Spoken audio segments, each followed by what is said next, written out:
নমস্কার বন্ধুরা, এই মুহূর্তে রয়েছে পশ্চিমবঙ্গ রাজ্য সরকারের যুবশ্রী প্রকল্পের কিছু গুরুত্বপূর্ণ আপডেট। যুবশ্রী প্রকল্পের আবারও টাকা দেওয়া শুরু হয়েছে। অর্থাৎ যুবশ্রী প্রকল্পে কিন্তু বাকি ছিল 2 মাসের টাকা, অর্থাৎ মে ও জুন মাসের টাকা। তো মে মাসের টাকা কিন্তু গতকাল থেকে দেওয়া শুরু হয়েছে। তো এখনও বাকি রয়েছে জুন মাসের, অর্থাৎ 1 মাসের টাকা।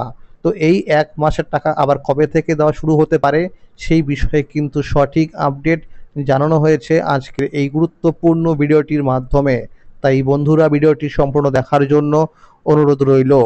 যে সমস্ত উপভোক্তারা এখনও পর্যন্ত চ্যানেলটিকে সাবস্ক্রাইব করেননি, অবশ্যই মনে করে চ্যানেলটিকে সাবস্ক্রাইব করে নেবেন, কারণ আমার এই চ্যানেলের মাধ্যমে যুবশ্রী প্রকল্প সহ সরকারি বিভিন্ন প্রকল্পের আপডেট সবার আগে দেওয়া হয়ে থাকে।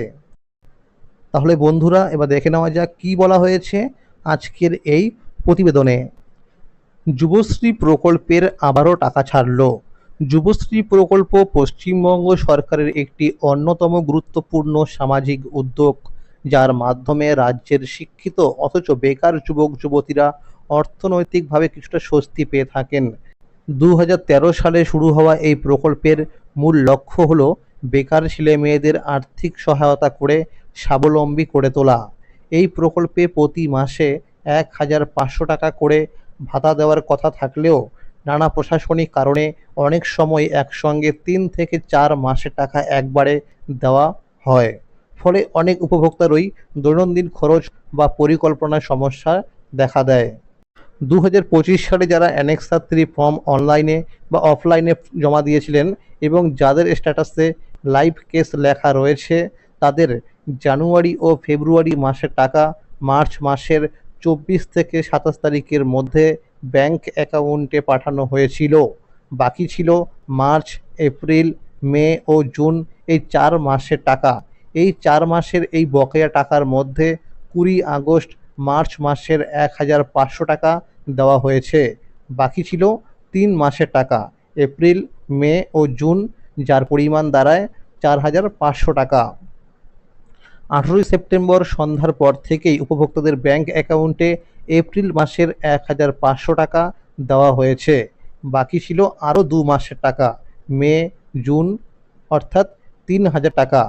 গতকাল 22 সেপ্টেম্বর সন্ধ্যার পর থেকেই উপভোক্তাদের ব্যাংক অ্যাকাউন্টে মে মাসের 1,500 টাকা পাঠানো হয়েছে। এখন শুধু বাকি রয়েছে জুন মাসের, অর্থাৎ 1 মাসের টাকা।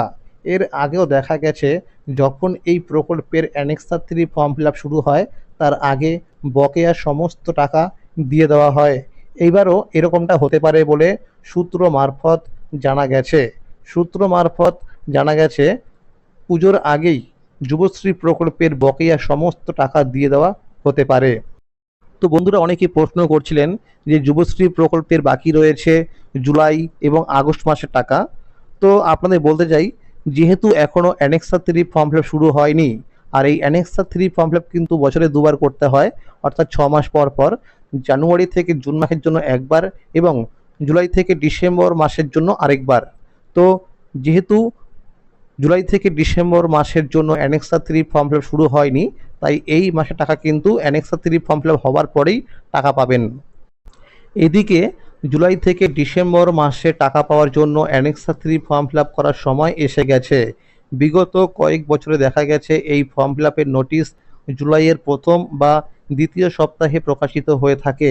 2023 সালে 10ই জুলাই ফর্ম ফিল আপ শুরু হয়েছিল, আর 2024 সালে ভোট থাকার কারণে সেটা কিছুটা পিছিয়ে 5ই সেপ্টেম্বর হয়েছিল।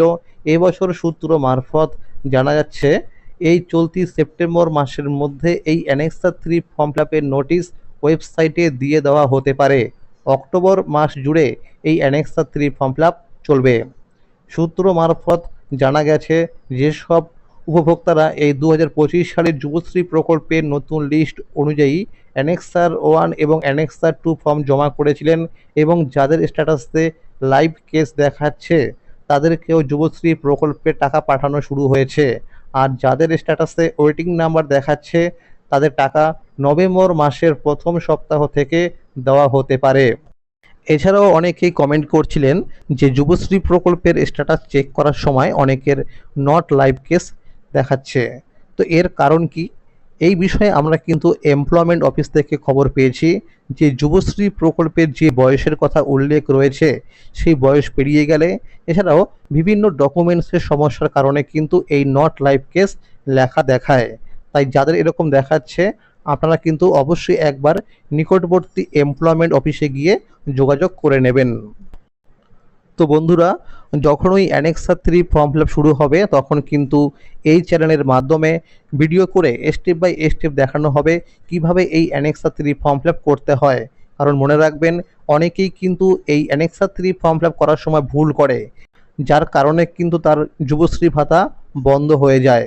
কারণ যুবশ্রী প্রকল্পের অ্যানেক্সার 3 ফর্ম ফিল আপ করার সময় কিন্তু অনেক তথ্য লিখতে হয়, অর্থাৎ কোর্সের নাম কি লিখতে হবে, কোর্স ডিউরেশন কি দিতে হবে, রিমার্কসের ঘরে কি লিখতে হবে, সমস্ত বিষয় কিন্তু জানানো হবে সেই ভিডিওটির মাধ্যমে।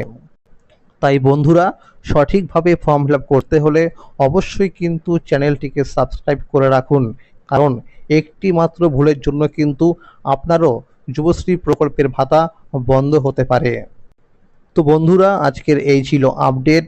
যুবশ্রী প্রকল্প সহ সরকারি বিভিন্ন প্রকল্পের আপডেট সবার আগে পেতে হলে চ্যানেলটিকে এক্ষুনি মনে করে সাবস্ক্রাইব করে নিন এবং সকল বন্ধুদের কাছে শেয়ার করে দিন, যাতে সবাই এই আপডেটগুলো পেয়ে যায়।